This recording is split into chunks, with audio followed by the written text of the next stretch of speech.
ലൈവിൽ അനുമോളുടെ അടുത്ത് സംസാരിക്കാനായിട്ട് നൂറ ചെന്നിരുന്നു. പക്ഷേ നൂറയെ കാര്യമായിട്ട് മൈൻഡ് ചെയ്യുന്നില്ല അനുമോൾ. കിച്ചണിലാണ് അനുമോൾ നിൽക്കുന്നത്. ആ സമയത്ത് നൂറ ചെന്നിട്ട് എന്താണ് മിണ്ടൂല്ലേന്ന് ചോദിക്കുന്നു. അപ്പോൾ അനുമോൾ പറയുന്നുണ്ട്, എനിക്ക് ആരുടെ അടുത്തും ദേഷ്യമൊന്നും പിണക്കമൊന്നുമില്ല. പിന്നെ എന്താണ് നിനക്ക് ദേഷ്യമാണോ എന്ന് നൂറ ചോദിക്കുമ്പോൾ, ദേഷ്യപ്പെട്ടിട്ട് എന്താ കാര്യം?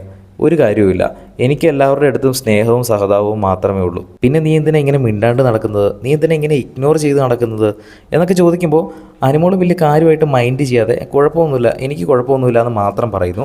അപ്പം വലിയ കാര്യമായിട്ട് മൈൻഡ് ചെയ്യുന്നില്ലെന്ന് കണ്ടപ്പം നൂറ അവിടെ നിന്ന് നൈസായിട്ട് അങ്ങ് വലിയുന്നു. പലരും ഈ ഒരു ബിഗ് ബോസ് വീട്ടിൽ ഷാനവാസും അനീഷും തമ്മിലുള്ള ഒരു ഫ്രണ്ട്ഷിപ്പ് മെയ്ഡപ്പ് ഫ്രണ്ട്ഷിപ്പാണ്, ഇവർ ഗെയിമിന് വേണ്ടി മാത്രം ഉണ്ടായിരിക്കുന്ന ഒരു ഫ്രണ്ട്ഷിപ്പാണെന്നൊക്കെ പറഞ്ഞിട്ടുണ്ട്.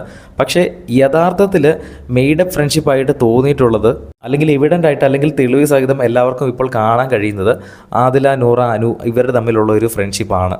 കഴിഞ്ഞ ദിവസം തന്നെ ആ ഒരു എഡിറ്റഡ് വീഡിയോ കണ്ടപ്പോൾ ജസ്റ്റ് ഒന്ന് ഹഗ് ചെയ്ത് ഫ്രണ്ട്സ് ആകുന്നു, പിന്നെ തൊട്ടടുത്ത നിമിഷം തന്നെ തിരിഞ്ഞ് കുത്തുന്നു. ഇങ്ങനെ ഓരോ നിമിഷം തോറുമാണ് അവരങ്ങോട്ടും ഇങ്ങോട്ടും നിറം മാറിക്കൊണ്ടിരിക്കുന്നത്. അപ്പോൾ ഒരു മെയ്ഡപ്പ് ഫ്രണ്ട്ഷിപ്പായിട്ട് എനിക്ക് തോന്നിയിട്ടുള്ളത് ഇവരുടെ ഈ പട്ട ഗേൾസിൻ്റെ തന്നെയാണ്. എന്തായാലും നിലവിൽ ഇപ്പോൾ അനുമോൾ വലിയ കാര്യമായിട്ട് നൂറേനെ മൈൻഡ് ചെയ്യുന്നില്ല. ഇനി പോകാൻ നേരത്ത് എങ്ങനെയാകുമെന്ന് നോക്കാം. കൂടുതൽ അപ്ഡേറ്റുകളുമായി വീണ്ടും വരാം.